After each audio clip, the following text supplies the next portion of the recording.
Welcome to the Talking Shop podcast in honor of our 150th episode.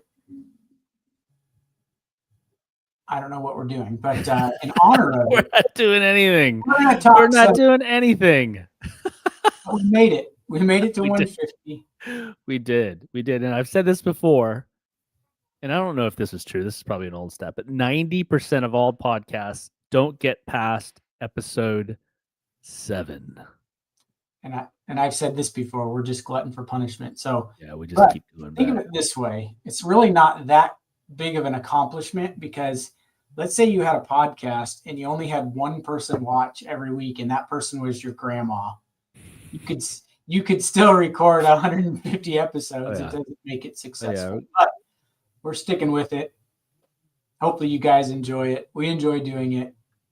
I do have some people tell me all the time that they listen to it. That come in. It is. I will tell you, it is kind of cool going to a card show or into the shop and then having people come up and say, "Oh, this is the first time I've seen you in person," or "You look shorter in person." The camera really does add 10 pounds. Well, it does. And I have 5 cameras pointed at me at the moment. What's that old joke? Like the camera adds 10 pounds. How many cameras you got on you? A lot. Well, let me hit a rundown real quick. So this is episode 150. We're going to catch up a little bit as we always do. And then I had no idea about this. Maybe you did because you're a wrestling guy. But apparently I found a video of the Macho Man Randy Savage talking about his baseball career. And then I started looking into other wrestlers that played other sports. So we'll take a look at that. In hobby news, found this video about these Pokemon cards that were in this binder. And it just exposed me for the fact that I had no idea on exactly how to collect Pokemon. So maybe you could sort of give us a Pokemon 101 there. We have a print run for the Rock, Cena, and Travis Scott Tops Now card. Wanted to see if you thought that was a good print run, what you expected.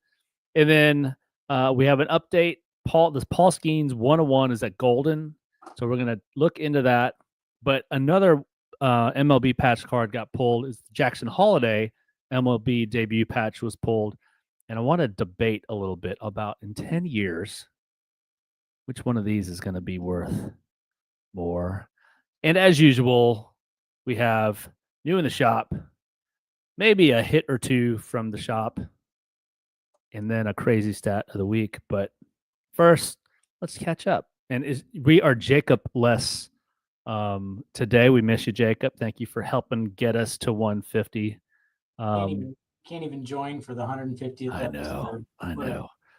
No appreciation. But no, Jacob, we're just we're kidding. We appreciate you.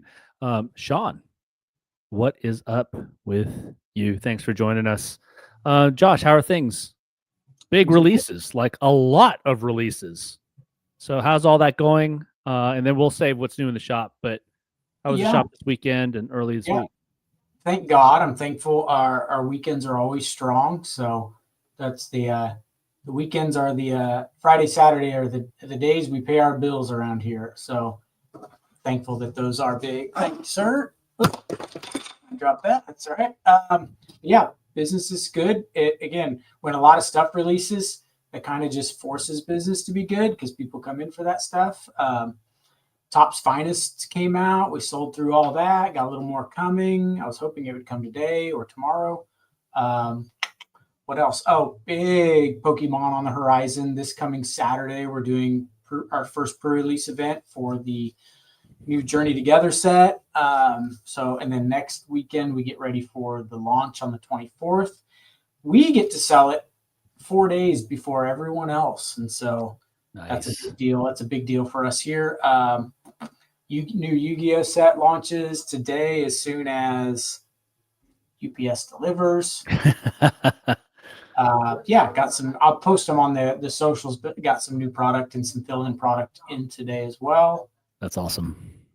But yeah, if I'm not mentioning a product that you're thinking of, let me know. We can talk about it. But no, we'll get to that. But I don't know if this is another fake spring.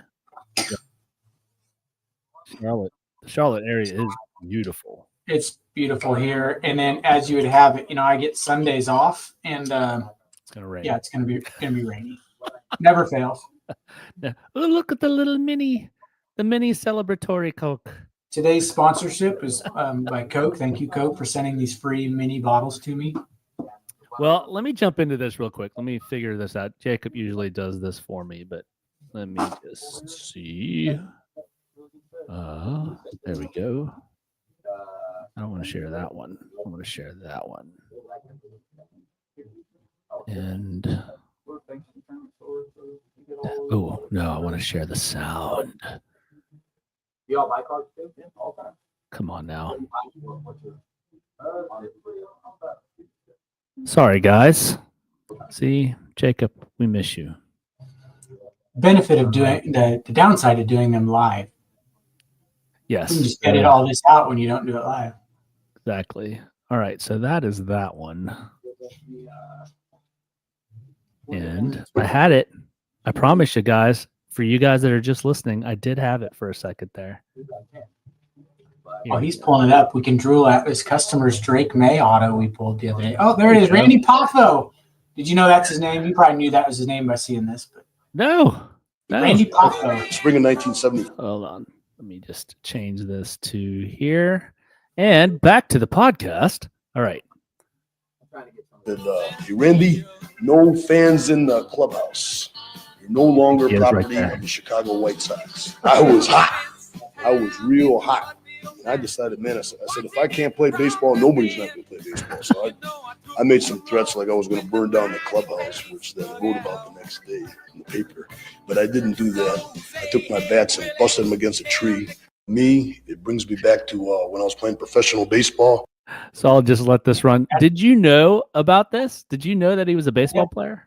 Yeah, and I think somewhere in that video, but I had heard he was ambidextrous and he could bat and throw right-handed and left-handed. Yeah. So. Yeah. I had no idea. So how old do you think he is here? And is he already into his wrestling career, like deep into his wrestling career at this point? He is dead. So he's No. At this point, in this video, that sounds like that he would be maybe. This looks like 80s, and so he was probably just taking off with the Macho Man persona. I think so, because you could hear a little bit in his voice some of that Macho Man that he brought out. And I mean, their style of dress looks like it's 80s, early 80s. But so before I go into this list, and I'll just go over to it. So this is a list, just a short list of people that have been in wrestling and maybe played other sports. So I don't know. Do you know who Bull Nakano is? Yeah, she's a Hall of Famer now in the WWE. She recently got inducted, but so she became a professional golfer. Kevin Nash, I did know he played basketball. John Tenta? Yeah, Earthquake. Yeah. Earthquake. I knew about this. He was legit, right? Kurt Angle? He was a legit wrestling star. Like Olympic gold medalist. And then there it is. Randy Mario. So pretty collectible card, you think, or no? Yeah. I mean, I had no idea. How could it be collectible if we didn't know? I didn't know about it, right? So there's Randy Savage, Mark Henry. I did know he was a power lifter. Bianca Belair. I mean, she had a promising career. That doesn't mean anything, but okay. And then I did know Ron Simmons played college football. I had no idea about this guy. Bad news. Do you have The Rock on there? The Rock was a linebacker at Miami. Oh, look at Vader. So he played for who? The Rams. No, The Rock wasn't on here, oddly enough. We know maybe because Brock he's just Brock. He was he played a little bit of football for the Vikings, right? Chargers or Vikings? Someone in the comments can correct it. So what I wanted to ask you was, so we see athletes that have done this, gone to wrestling, or that did other sports. What athletes now you think could cross over To wrestling? to wrestling now? Like with no danger of them getting injured. Like I want to know what you, because you know wrestling and I know sports, but I don't big know. Wrestling names, they're not going to want them dabbling in other things that could tear ACLs and hurt them. If they're big stars, I mean, Chad Gable is kind of like the modern day Kurt Angle. He was an Olympic wrestler, not an Olympic gold medal wrestler like Kurt Angle, but so Chad Gable was. And she's giving you the business. Sorry, I thought you were going to learn something new when you said, "How old do you think he is now?" And I'm like, "Well, I was sad when he died. 10 years old. I love it. Macho Man was one of my all-time favorites. I was sad when I heard he passed away. Yeah. Do you remember him in, what's that? You remember him in the Spider-Man movie where he played Bonesaw? Do you remember that? Peter had to go into he was in a Spider-Man movie. He was Bonesaw. And he says, "I got you for 3 minutes." Peter Parker's scared out of his mind. So I'm just trying to think of like big personalities in other sports, because that's what it takes, right? You gotta, so these guys are so good at acting and with like zero awareness that they're on camera.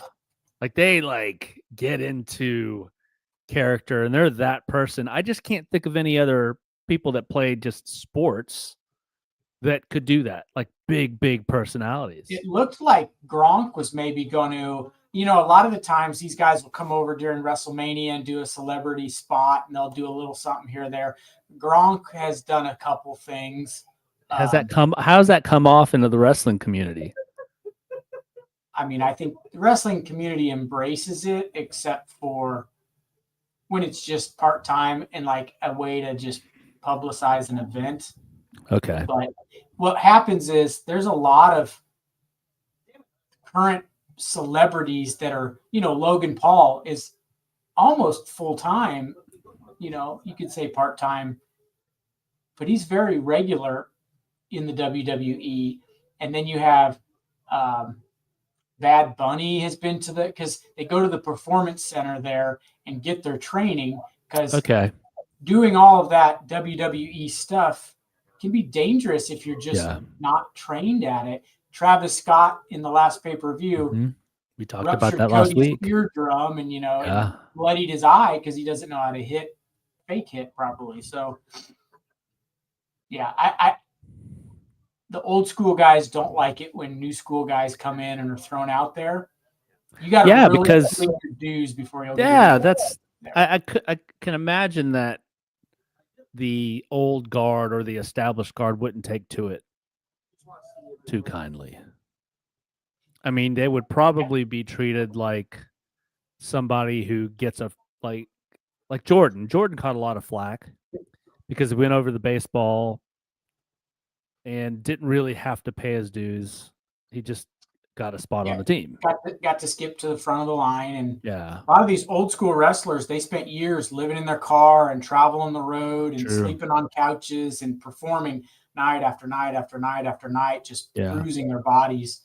And then the big boy, the new kid, gets to come in and just go straight to the top. So, I racked my brain. I was like thinking, number one, who could pull this off athletically? Because you got to be a good athlete.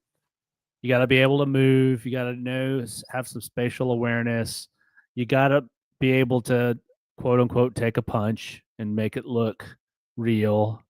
And I just can't think of anybody. I have a lot of people that would probably, like a Terrell Owens. I think he would be a great heel, right? Super athletic, super egotistical. Like almost every wide receiver that you hate could probably make it there. But I couldn't imagine like a quarterback. maybe Jay Cutler. Remember how salty he would get? He would probably be a good heel. I like that part of Jay Cutler. I I know. like that personality. Don't give a crap. Well, guys, let us know in the comments. Like, what modern athlete could cross over? Here's a good one. Yeah. Here's a good one. You put that on there. Antonio Put Brown. that on there. You got it? Did you see he was on Rogan's podcast the other day? No. Yeah, he's just nuts. He had an Army helmet on, and it's just lost his marbles. Wow. Well, let us know in the comments, who do you guys think would make a modern athlete that would make have some star power in the WWE? Thank you, Charlie. He's excited. It's episode 150. And the second part of that, since we are a card podcast, not a wrestling podcast, would it be collectible? Would that help their collectability in their sport? Like, I don't think anybody's chasing Brock Lesnar's Minnesota Vikings card. I was in Prism the other year, but no one's like, I hope I get the Vikings in a break because I could get Brock Lesnar. Doesn't flow that way, does it? Yeah, I think it's got to be a good mix. Got to do something. You got to do something in both.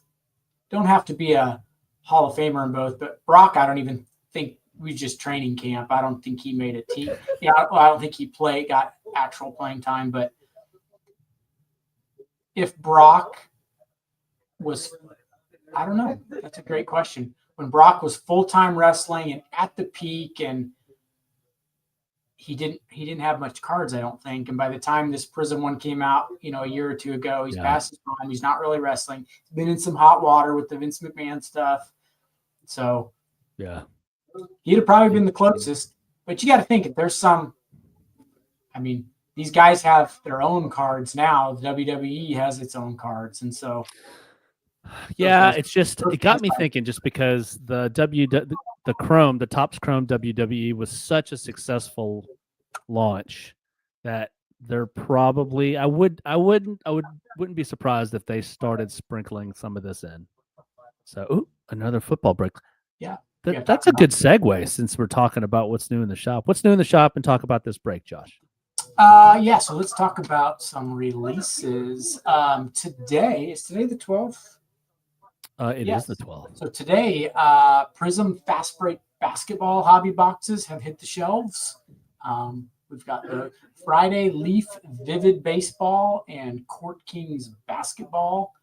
Those are Friday releases. That Yu-Gi-Oh release I was teasing earlier launches Friday for normal shops. For early release stores like us, we get it today. And yeah, that's it for this week. Let's see, trying to think what has hit the shelves last week. There's a wild card football product. Ours arrived today. I think it launched Friday. I don't know why we got ours late, but there's a new wild card football product out. And then, the shelves are stocked at the shop, so come on down. A little bit of everything. Dan, how's that Illusions? I chimed in for a little bit. Yeah, Illusions football. That came out Friday. So, and it's part of the break that's on the screen. So, yep. Over to the break page. Let's get this thing filled. Yep. Now, has Illusions always had a hobby format, or what? I thought it was always a retail format.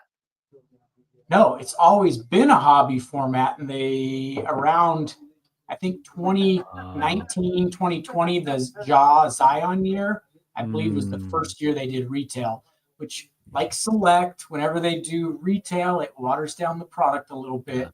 But there is a difference between the cards. If you open an Illusions hobby box, the base cards, they're nice thick cards. And retail, they're thinner, cheaper cards. So really, I like when they, how with Select, they'll do the cards are blue if they're retail, and they're not blue if they're hobby. So at least they're doing some sort of a a Upgrade. separation there. But Yeah. yeah, Illusions has always been one of the funnest hobby boxes to break because it's very hit heavy. And if they don't screw you like they did on our last break box, you get 3 autos, you get 2 mem cards, you get a dozen numbered cards, bunch of rookies. The card set's only like 100 cards, so it's not hard to get some of the top rookies. And it's a super fun box to open, and it's not Prism price. I think we got them for $289 in the store. So Oh, that's awesome. yeah, the break, like I said, with 2 boxes. In theory, it's 6 autos, 4 mem cards, a couple dozen numbered cards, plus a Prism Mega thrown in there for $29. So it's actually a really good Yeah. $29 roll the dice value. Fantastic. All right. Let's hear a word from our sponsor. We'll be right back. Are you looking to get your cards graded? Well, here at Grand Slam, we've simplified the process of submitting and getting a card graded. All you have to do is drop off your cards and kick your feet up, while our transparent tracking ensures that you are up to date with every detail along the way. When you log into our website, you'll immediately be greeted with each card in the grading process, along with where it's at in the process and its final grade. And with over 1,000 submissions and some of the top cards across the country being submitted through us, we have become a well-trusted source to handle and submit your cards. So you can do more collecting and leave the chore of grading to us. So don't sit on grading your cards. Get them submitted today at Grand Slam, where grading's made easy.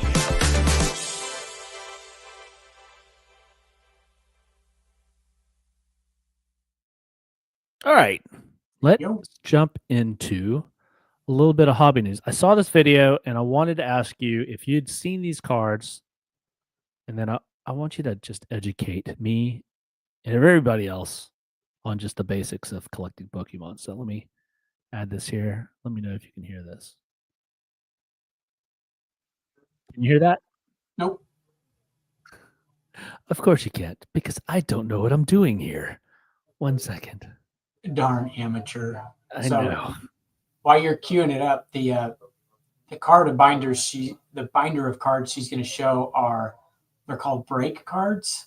Oh, here we being go. exclusively available inside collection boxes. But did people actually like these? The feedback was very mixed. From a player standpoint, only a few were actually good, like Zora Arc Break. While from a collector standpoint, some say that the CGA artwork is pretty boring, while others enjoyed how truly unique they were. But Danny, are they worth anything? The answer is not really. The most expensive break card is Arcanine at roughly around $15, followed by Ho-Oh and Lugia roughly around $10. Which means if you like to collect these cards, you can do so without breaking the bank. Have you? Get it? Breaking. So I do have some history with these break cards. When we took the shop over at the end of 2017, these cards were out. They're being pulled and they were in the showcase. They were around that time. And again, I'm not the most Pokemon literate person out there. I have a couple guys that are that for the store for me. But those cards were not very desirable, like she was saying. And then at one point they were playable, and so people would use them in their decks. Then when they became unplayable, they were really, really cheap and not very desirable. And then when they became hard to find, like if we had them in the case now, they would probably sell really well, just because any of that harder to find stuff that's kind of not out in circulation as much anymore. So it's kind of a catch-22. There's nothing right now for Pokemon that doesn't sell well. It's so hot that it'll all sell. But I do remember those, and if I was super Pokemon knowledgeable, I could tell you even more about them. But Well, so this is where I get confused. I'm confused often, but this is where I get confused. So the characters don't change in these different releases, or do they introduce new characters that are Yeah. playable? yeah, they do release new characters. Okay. That there is a lot of, like, this last Prismatic Evolution set that came out was popular because Pikachu, who's been around for a long time, Forever. has some new cards in that product. And so, yeah. So I said always it's it's got Charizard, it's still Pikachu, but it's just a different, like a variant. a variant, probably some different abilities on the card.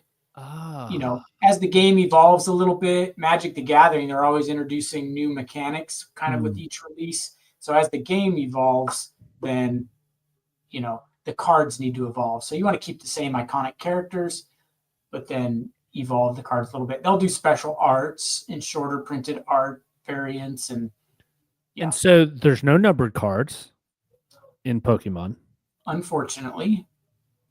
So if you had to guess, what would be like these rare, are they like rare full art things, hollow, like hollow Special illustrator rares is kind of. So if you had to like make that, put that in sports cards terms, are these like case hits? Are they 1 out of every 5 booster boxes? Can you get them in? Can you get them in a ETB? You can, So you can pull those in anything. So it would be equating it to the sports card side. A short printed Otani, you could pull out of a blaster, a mega, a hobby box, a jumbo box, whatever. So an SIR out of Pokemon, you can pull it out of a single pack, out of an elite trainer box, out of a booster box, pull it anywhere. And like hobby boxes, the booster boxes kind of guarantee you X amount of hits. And so you got a little better shot there. A case of Pokemon cards is 6 booster boxes in a case. And I would like to think in each case, you're probably going to get one. I would say maybe even more than one. And some are more desirable and some are harder to find. And some of them are, it's like a short print of Otani versus a short print of Tatis or another decent star. The Otani one, same rarity, but the Otani one's going to be more valuable because he's a better player.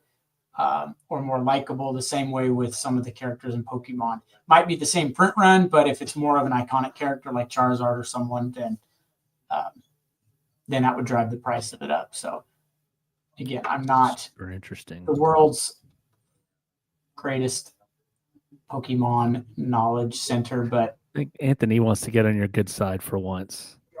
For once.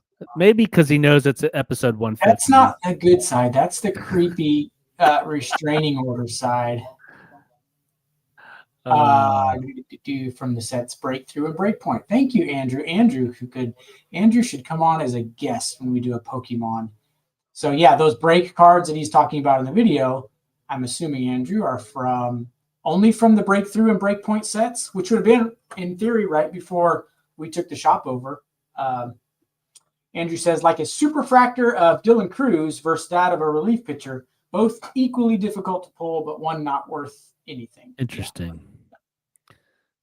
And do the values, are those because they're playable? Like they've got, like they're super powered in the game? I'm so sorry. Anybody that I'm like totally guessing because I've never played the actual game, but does that add any sort of value as a collector? As a collector, no. As a player, there are cards. So like you might have a $1 card that becomes a $10 card because a mechanic has changed, a new card was added in a new set, and then all of a sudden this $1 card becomes very desirable to play in this certain type of deck. And so those $1 cards become $10 cards, and then everyone looks for them that way. I don't think, Andrew can correct me if I'm wrong, I don't think you're ever going to take a card because of its super duper playability and turn it into a couple $100 card. It's just not going to be that way. But Andrew says some cards are valuable because they are playable, which is true. Some because they're collectible. Some cross over and fit both criteria, and price is that much more. Yeah. So if it's got playability and collectability, then it's even better. Thank you, Andrew. Keep in mind too, Andrew, this is right. You can have a card in your deck that does what it does, and then a very rare full art fancy version of that same card, which is rarer and harder to pull and more expensive. But in the game, it does the same thing. So people will bling out their decks by upgrading those cards to the better ones, but it's not improving your deck any. It's just making it look fancier. Oh. So the idea would be like, why play with it though? Let's keep it in good shape and protect it. So Awesome. Jacob, I have no idea if your suggested video made it on the show, but this that you posted in the chat did. And Josh, I want to get your take on this. So the Rock, Cena, Travis Scott Topps Now card had a print run of 55,211. Now, for context, I think for Series 1, some of the numbers that I saw is that every card, every base card in Top Series 1, there was almost 900,000 of every base card in Top Series 1. So this may seem like a huge number. Right. And it might be. What are your thoughts on this, Josh?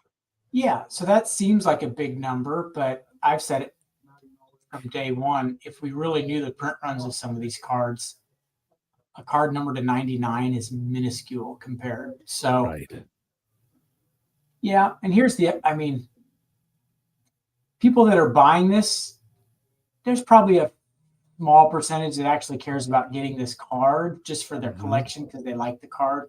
Everyone's buying these because they want a shot at the big one. Yeah. Which is Topps' idea as well. But genius. Yeah. So let's make them buy a whole bunch of something that's not valuable for a chance at something that is valuable. Well, it's the lotto ticket. It's the whole lotto ticket industry. Yep. Buy something, it's probably not going to be financially worth anything, but you could hit big. And if they do other numbered cards in these as well, right? Not just the 1 of 1. Can you get other numbered cards also, or just this base card or the 1 of 1? I don't know, Jacob. You'd have to chime in since you can't join us, but you could certainly comment. You're going to watch me just fumble around all these buttons that I have to click. Thanks, Jacob. Speaking of Jacob, I think it's a big number for a made-to-order wrestling card. So I haven't done a lot of Topps Now. The only Topps Now I've done is on the soccer side of things. I would order these special releases that were done by artists, and even like really, really popular players or hot rookies. The print run was in the 4,500 range, like on the top end. So compared to that, but I mean, this goes to show, number one, the chase for the 1 of 1 auto is enormous. And number two, even though I am not a collector, I'm a fringe fan of this due to you and Jacob, because I just want to kind of keep up. But this has legs in the hobby. I don't think there's any doubt about that now. That the wrestling genre has true legs. It is really sports and entertainment, and I don't think it's going anywhere anytime soon.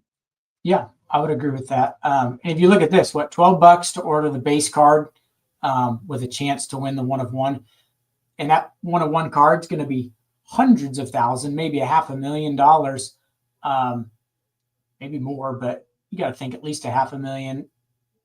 So for $12, you're buying a lottery ticket to maybe win $500,000, and your odds are 1 in 55,000, which is way better than the lottery. Yeah. So an interesting way to look at it. And if you lose, you probably got a $5 car at minimum. Right. Right. And it's fairly cool, right? Fairly cool card. Well, speaking of $500,000, this is on the Fanatics Collect site. It's the PSA 20 Skenes MLB Debut Patch. 1 of 1. There's 56 bids. It's up to $550,000. Holy cow. Let's just let that sink in. Yeah, I mean, what did we say? Could this be $1 million card? That was kind of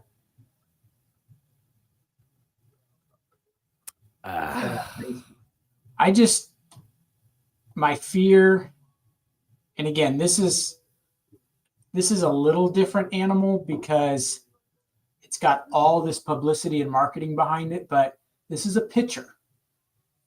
Pitchers just don't garner this much money in their cards. So it's just not a wise investment. I got 2 words for you. Steven Strasburg. Yeah, Mark Pryor. I mean, the list goes on and on and on. Kerry Wood. I mean, these phenoms that were supposed to be. I mean, we could go on and on. DeGrom. Who's the other Mets pitcher that was awesome recently with DeGrom that just hasn't materialized? I mean, they're great pitchers, but. I mean, I get it. The whole Livy Dunn thing. He's got some swagger.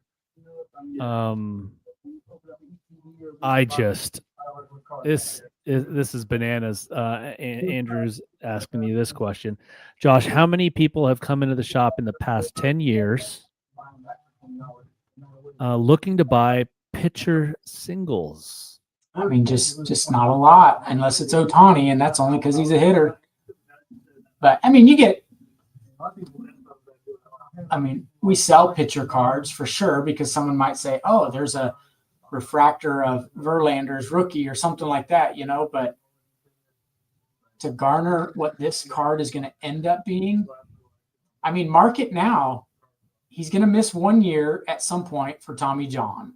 Like, I pray I'm wrong because it's just not good for him or the hobby, but you got to think that's going to happen. And as he gets older, injury's going to catch him here and there. I just think this is money for a prospect that comes out of the chute, a rookie that borderline wins MVP or is in the MVP talks or wins MVP as a rookie. Looks like he's just going to be the next greatest player. That garners this type of money. I mean, I challenge anybody to go look up, I don't know, Max Scherzer, Jason Verlander, Clayton Kershaw. Look up their best cards, and you're going to have to move the comma over in the opposite way. At the most, right? At the most. I don't know if there's a Max Scherzer card that's 6 figures or a Justin Verlander card. And this guy he would quit today if you said you could have the career of one of those 3 players. Sure. And so it's bananas to me. And if you were looking for a parallel to this, like, go and find the best card you can of Lawrence Taylor. And I'm not educated in the Lawrence Taylor market, but I'd be willing to bet that there's probably not a Lawrence Taylor card that you would spend more than $10,000 for. And he's probably the greatest defensive player that ever lived on the football side of things. Yeah. So this is nuts. Well, so what's interesting is and I think we're answering my question, but this card was recently pulled as well. And if you haven't, the Orioles have done a good job with their media department. And there's a short documentary about this kid. Super impressive. I was a big fan of his. I actually loved watching his dad play baseball, Matt Holliday. And just think about this, to put this in perspective. Jackson Holliday, #1 pick. This year, his kid brother is projected to be #1 as well. It's supposed to be better. I mean, talk about being on the deep end of the genetic pool. I mean, that's crazy. Let's go back to our conspiracy theory.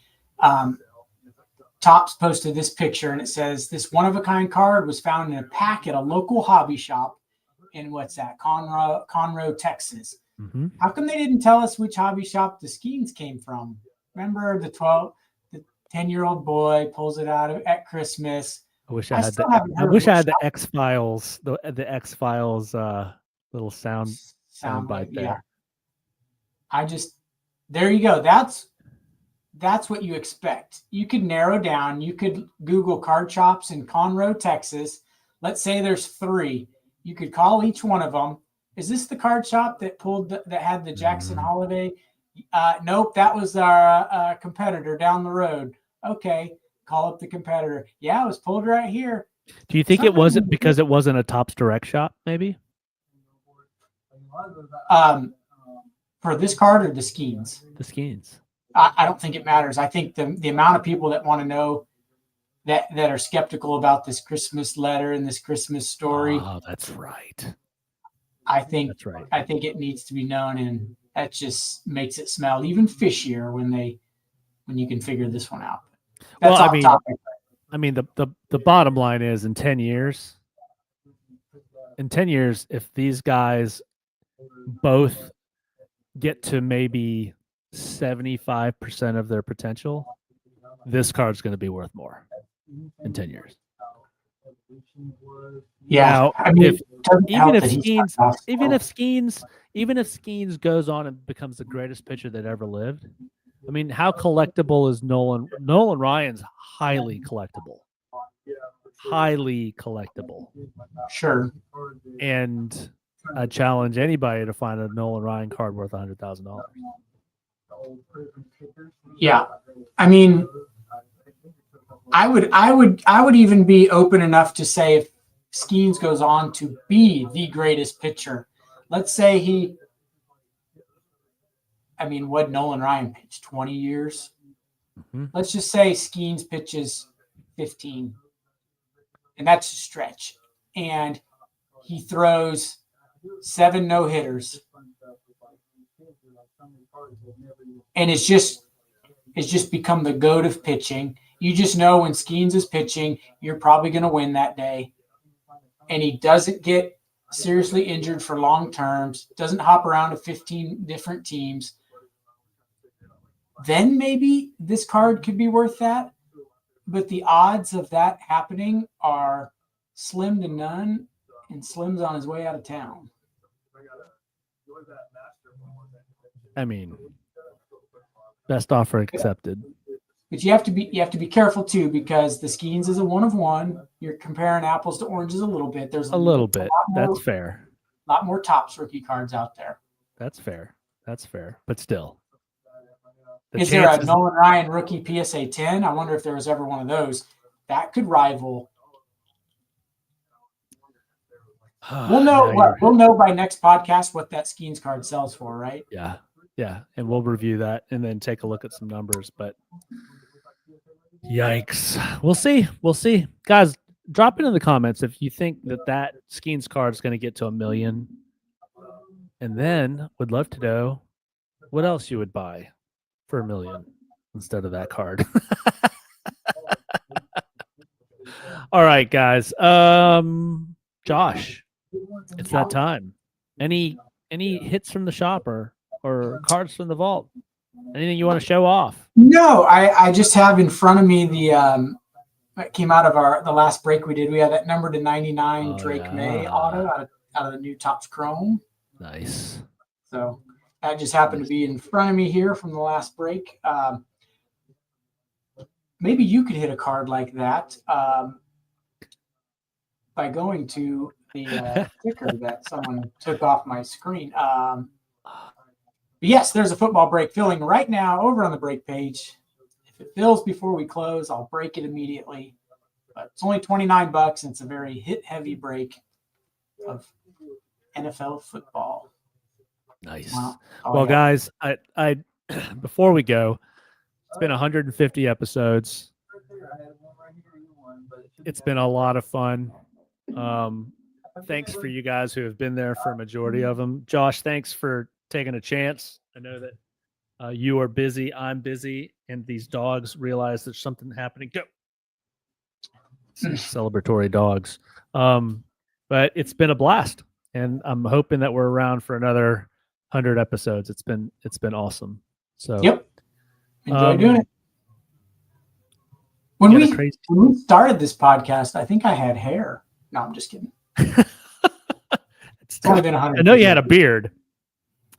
I did have a big beard. Yes, you did have a beard. So, well, check out some of those old episodes. Boy, I did. Those early episodes were rough. They're rough. We're so much more polished now. I would say I had a lot less gray hair when we started. You had less tats when we first started. That's true. Yeah. Yep. So I have the same amount of tattoos than when we started. But hair. Be thankful. guys, if you made it this far, like, subscribe, comment, leave a review. Josh, take us out of here with crazy stat of the week. I think I have 2 I saved along the week. Always doing my homework. I love it. Yep, got one for each of us. So the catch is being prepared to share it. So, that was last week's. Can you edit this dead air out when we're done? No. Sure. Absolutely. We're gonna go to screenshots. Maybe I've got it saved there. Oh, and now you're frozen. Never mind. Don't go back to the first few episodes. We're just as bad. But you can hear me, right? Yes, I can hear you. Oh, this is annoying because I saved them.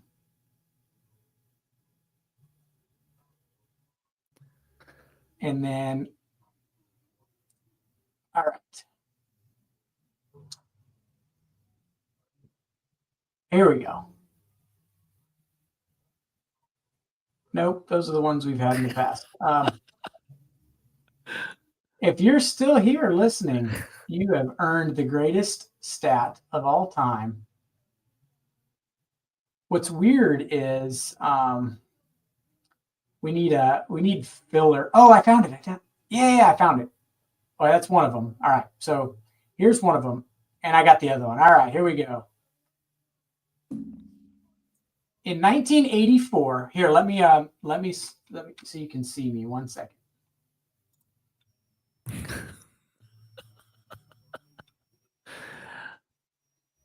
Folks, we've gotten worse. All right, so yeah, I was gonna say our 150th episode, and we have the worst production value of all of them.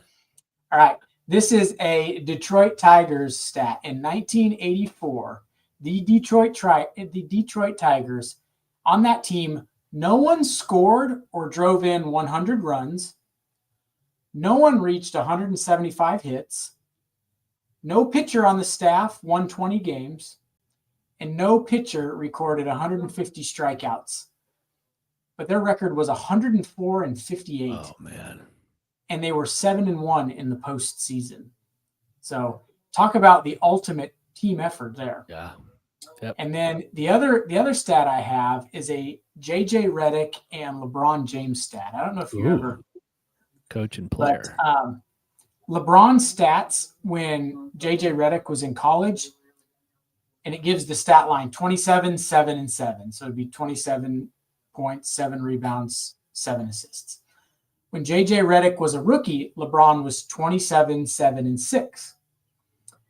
When JJ Redick was an NBA starter, LeBron was 27, 7, and 6. When he was a 15-year vet, LeBron's stats were 25, 8, and 8. When JJ Redick became an analyst and a podcaster, LeBron's stat line was 26, 8, and 7.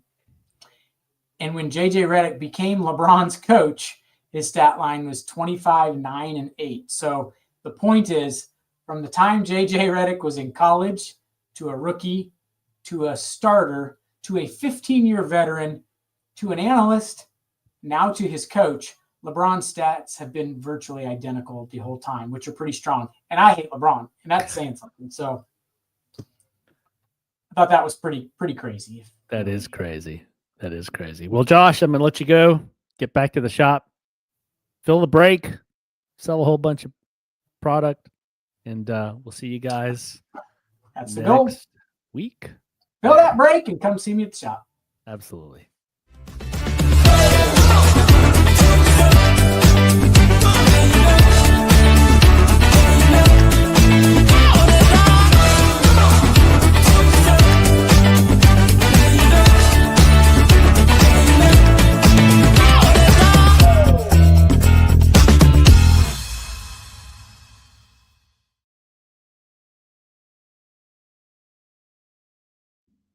All right, dude.